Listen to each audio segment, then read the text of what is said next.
Salam saudaraku, banyak yang menyalahpahami tentang ketuhanan Yesus, bahwa Yesus cuma manusia biasa atau cuma nabi, jadi dia bukan Tuhan. Kali ini kita akan mendengarkan jawaban dari Bapak Bambang Lusena tentang ketuhanan Yesus. Terima kasih. Tuhan Yesus memberkati. Dimana kita akan membaca Injil Matius pasal 28. Injil Matius pasal 28. Ini berbicara tentang amanat agung. Ya, kita akan membaca. Karena itu ayat 18. Yesus mendekati mereka dan berkata, "Kepadaku telah diberikan segala kuasa yang di surga dan yang di bumi." Kuasa ini kuasa ketuhanan. Apa buktinya Yesus berkuasa? Saya bisa sampaikan kepada saudara-saudara muslim saya gini, saya sulit menerima Yesus itu Tuhan. Kalau Yesus itu sebagai firman Allah, kamu bisa terima? Terima. Karena dalam Al-Quran disebutkan kalimatullah. Dan sekarang tinggal hubungannya kalimatullah dengan Allah itu apa?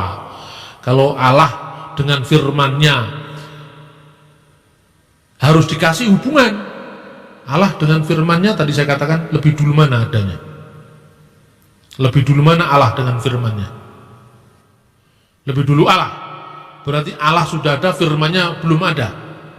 Berarti Allah pernah ada tanpa firman? Tidak dong. Berarti kalau Allah pernah ada, firmannya belum ada, Tuhan pernah bisu, gak bisa berfirman. Kalau gitu lebih dulu mana? Lebih dulu firman. Firmannya siapa? Ya toh? Lalu gimana yang benar? Sama-sama kekal. Lebih dulu mana Allah dengan rohnya? Lebih dulu Allah. Berarti kalau lebih dulu Allah, Allahnya sudah ada, rohnya belum ada. Apa pernah almarhum? Mana pernah punya roh? Ayo sekarang, lebih dulu mana? Lebih dulu rohnya? Rohnya siapa? Karena itu sama-sama kekal. Bapa, Firman, dan Roh Kudus. Itulah Tritunggal. Tidak mungkin kalau firman itu ada kemudian setelah Allah, karena Allah menciptakan segala sesuatu dengan firmannya. Berfirmanlah Allah, jadilah terang, maka terang itu jadi, dan seterusnya. Nah, firman itu menjadi manusia. Ketika firman itu menjadi manusia, kemanusiaannya itu kan bertugas jadi juru selamat. Karena itu dalam perjuangan kasihnya kepada umat manusia, dia telah memberikan dirinya sampai mati di kayu salib. Kemanusiaannya itu kemudian Allah sangat meninggikan dia dan diberikan gelar Tuhan. Gitu loh, paham kan?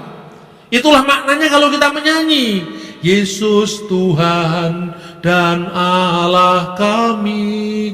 Yesus Tuhan dalam pengertian Lord tadi, Allah sebagai firman Allah yang adalah Allah. Saya ditanya, "Lu tak, kami kan orang Islam tidak pernah mengatakan Quran itu Tuhan." Ya mesti masa Tuhan buku, kan nggak mungkin buku dipertuan. Tuhan itu kan yang hidup. Lah Tuhan, segala Tuhan adalah Tuhan.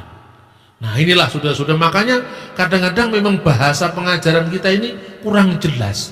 Makanya orang lain jadi bingung. Kenapa kok jadi kurang jelas? Karena orang Kristen itu menderita penyakit psikologis yang namanya Minderwaardigheid kompleks. Karena itu lebih baik dihindari. Laung kita itu justru mengabarkan iman kita kepada orang yang sedang menanyakan, kok malah kita pergi. Coba kalau Anda datang kepada kepala suku, kan sulit masuknya. Tapi orang yang sedang bertanya, kok malah dihindari. Karena itu begitu ada fatwa MUI, merayakan Natal hukumnya haram, justru saya tanggapi, yang haram itu alasannya apa? Karena orang Kristen telah mempertuhan manusia. Nggak ada mempertuhan manusia.